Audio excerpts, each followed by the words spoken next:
How what? I think it would in the past tense than moving.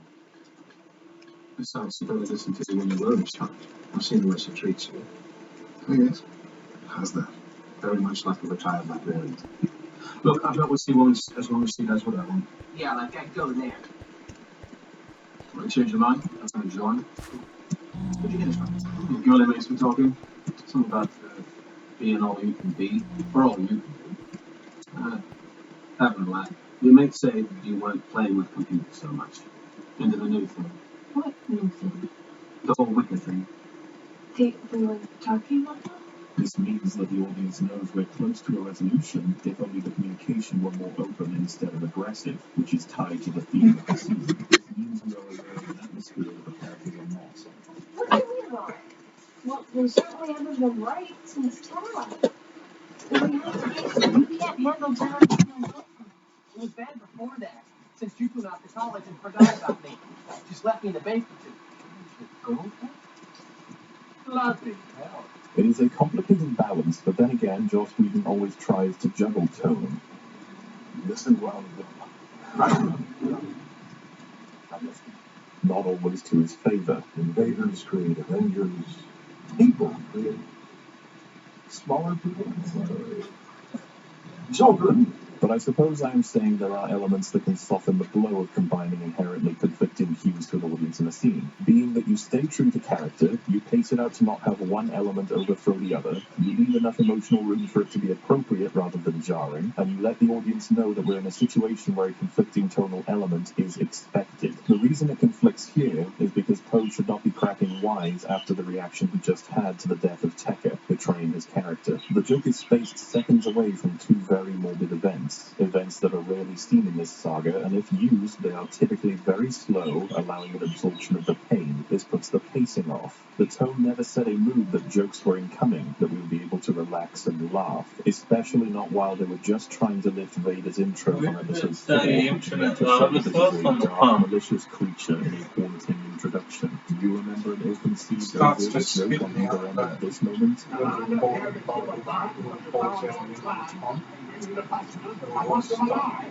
Finally, the audience holds no information that the characters don't also hold that would allow us to see it in a meta view. Of course, this specific joke could work. The construction of it is sound. We have the idea that when a hero and a villain meet, there's no official rule on who speaks first, and thus it could realistically be confusing and comical to point out. He's captured them and he's like, who starts first? You and me. And I'm like, yeah, that's what I like.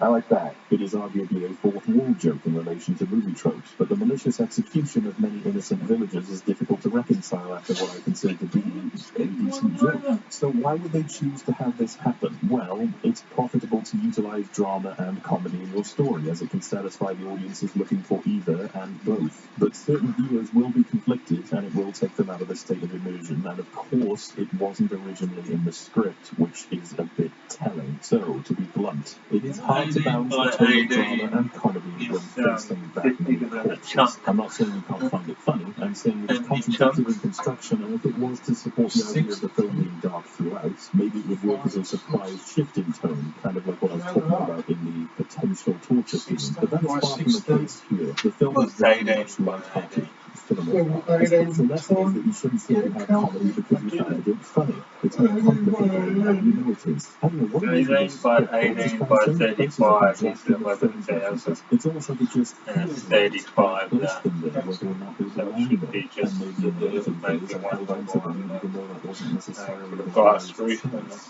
You kind of start the movie here with a joke, and this was I held on to this. Anyway, as I said, a positive of this exchange in The Force Awakens is that the audience will likely be endeared to Poe as he shows no fear in the face of a man who has committed a violent murder just moments ago. He really does come across as quite the hero, which is part of the shame that he is only in this film for about 5% of it, but the world building that brought this scene to us has been discussed in part 1, but now that we've seen the repercussions of that world building, it is safe to now levy an additional criticism. The many blatant disregards for safety and security and the approach of collecting this map has now cost all of the people who lived in this village their lives. These are people who even tried to fight the First Order. There is no recognition of their sacrifice, nor is their responsibility taken by Leia for her nonsensical decisions in relation to acquiring the map that led to of this loss of life. This confirmation of brutal violence in the presence of the First Order up to this point shows us that the Republic and the Resistance have forgotten the entire history of up to just 50 years ago. This has happened before,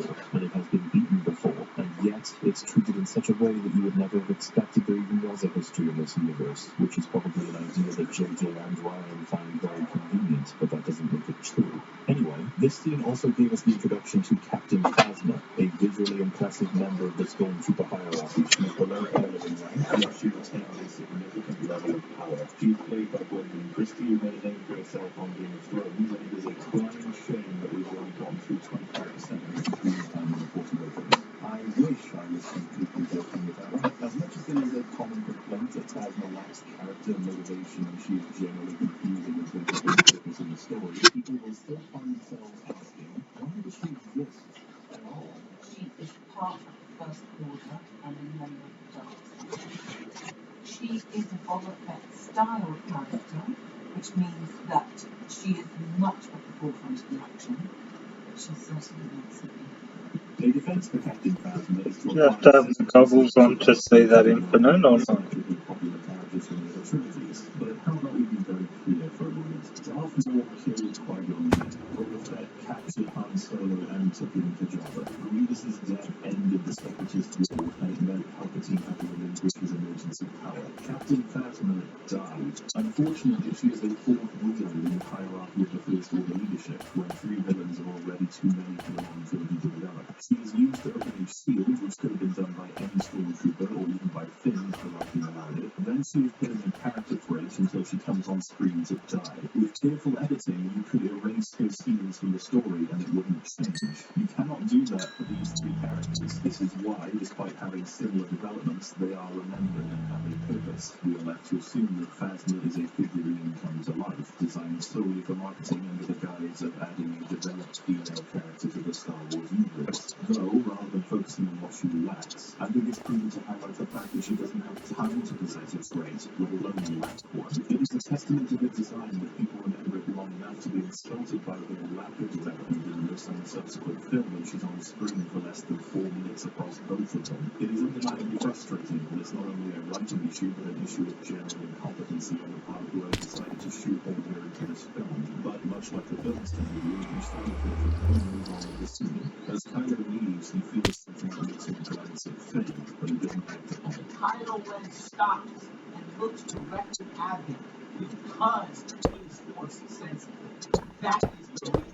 That is the reaction that the writers wanted, but Finn is ultimately a red herring to convince the audience that he really need a force-sensitive character in the film, and Kylo sensed that. But with what we know, this must just be coincidence.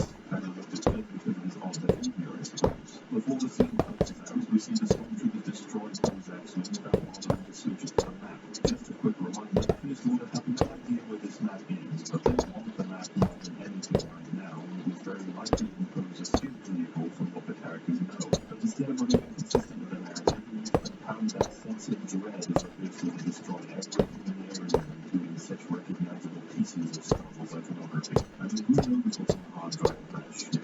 Any reasonable organization would likely prefer the process for ships, training, studying, etc.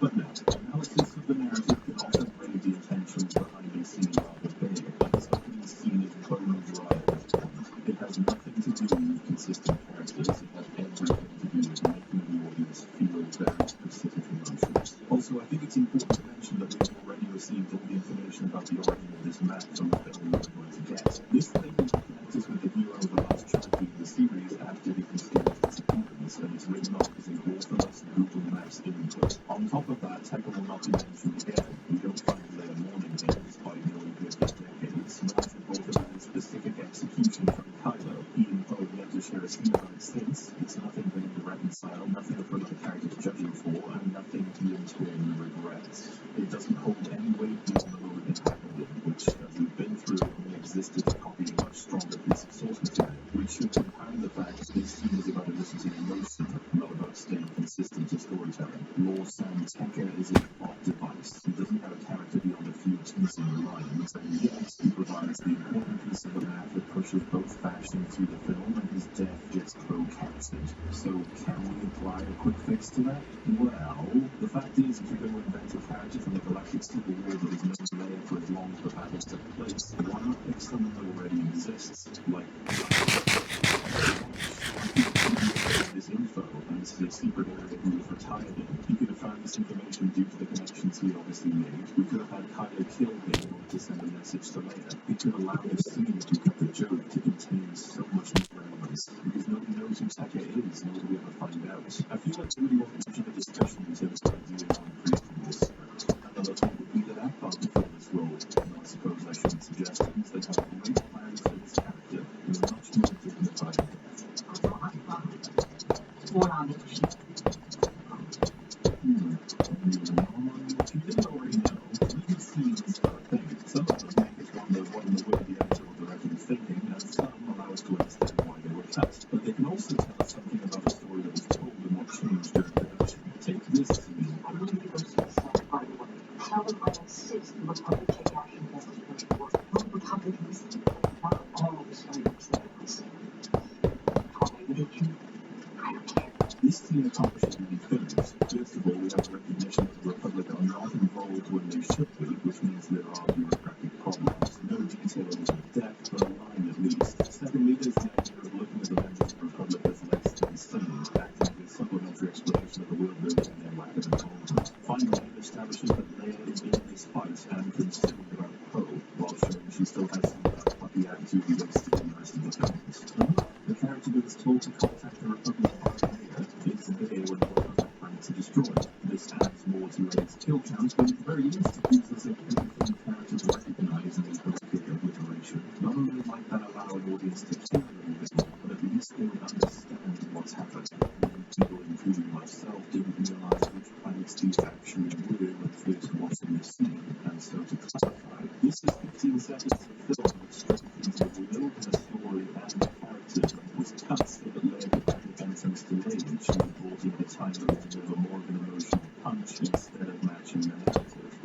Originally, met Leia earlier. We showed an old track edition to Michael Art with a child. His first notes was, you should lose the scene way earlier because it's far more powerful thing to be very good. Kill also arrive at this point in the movie and made a good professional. This is the recipe for damaging your own script. To focus on the emotional chaos with absolutely no concern for how it works narratively. Though sometimes it makes a little more sense to lose certain scenes or thanks to editing. Check out this deleted scene that's right next to it. Doctor Who, I'm power.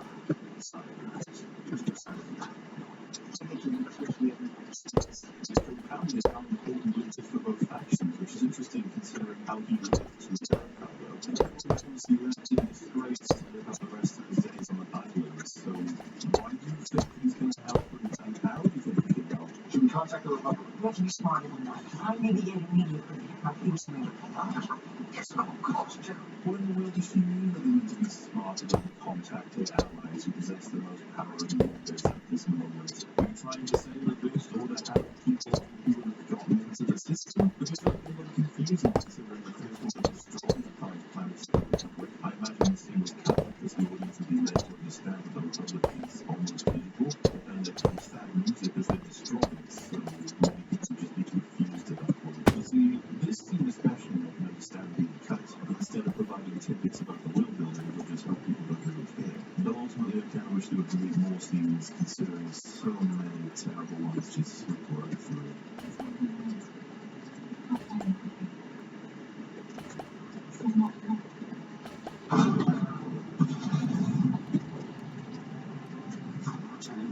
And as we progress, there will be a few more interesting things to discover from the deleted scenes, but for now, let's push this plot along. Poe is delivered to Kylo's Star Destroyer, and there is this brief moment in which Poe is blatantly surprised by the ship. We don't see what he is seeing, so I assume it's a message to the audience that the First Order is a complete shock to the Resistance in terms of resources, presence, power. That brings up the same world building issues we've been over, so there's no need to cover it more so now, but it is just so utterly rushed. Going back to Finn, we see that he's having a panic attack, and before we can fully recover, Captain Phasma gives him a bit of a toast steal on having seen this whole breakdown. And despite the fascistic nature of the First Order, this is still not enough for him to be restrained and delivered to reconditioning. Instead, Phasma asks that he has his blaster submitted for inspection, as if that was his explanation for his performance out in the field.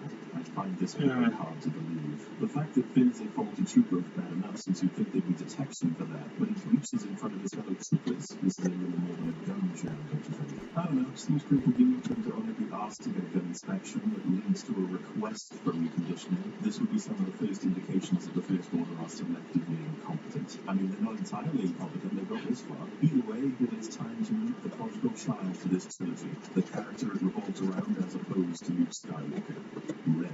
When we first meet Rey, she's tearing down smaller parts of a derelict and half-buried Star Destroyer, showing his skill and experience for spelunking. Once she has collected several pieces of scrap, she carries them back to a local village. The idea of learning about a new character on a desert planet before their boring day-to-day activities is actually fantastic to me. I get to watch this person live their life. I get to understand them on an intimate level. But this is way too similar to Luke. Why make it a different planet only to have the exact same aesthetic? Why make a puppy desire to leave one day due to the boring repetitive life? References are fine. Great even. Homages are also incredibly awesome when done right, but a one-for-one take is just confusing for me. Certainly it's not what I understand. See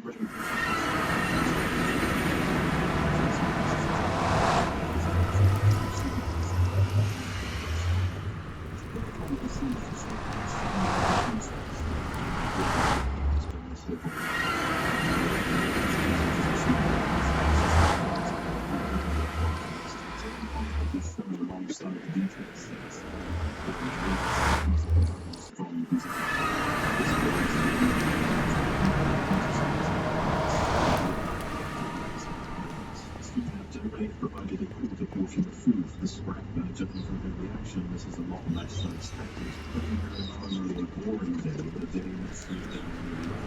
She then looks at with something marking the wall to indicate the issue of respect for which we can consider it was routine for a very long time. She then reports a quarter portion and steps out into the indicated by a utility home of higher leverage signal and noises, only to drop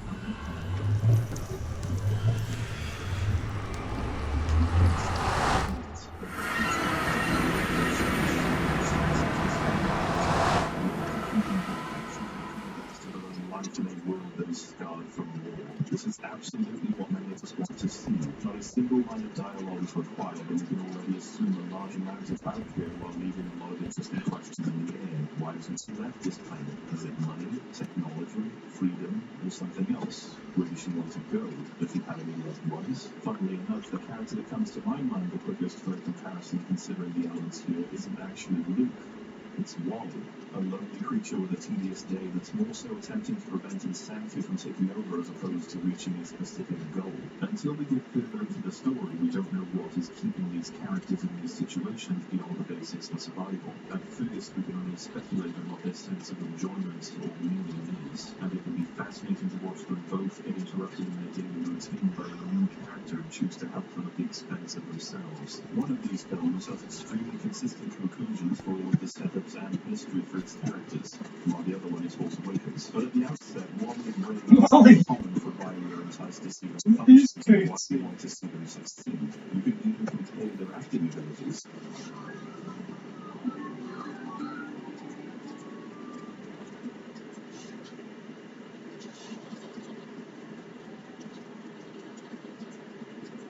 The robot is dead. Quiet, simple visual storytelling is becoming a lost art in modern expensive films, and so seeing it, even briefly, always ruins my cold. Anyway, Rey hears a distressed droid and pursues the sound to eventually rescue a panicked BB-8 from its captor. I will refer to BB-8 as male for this assessment,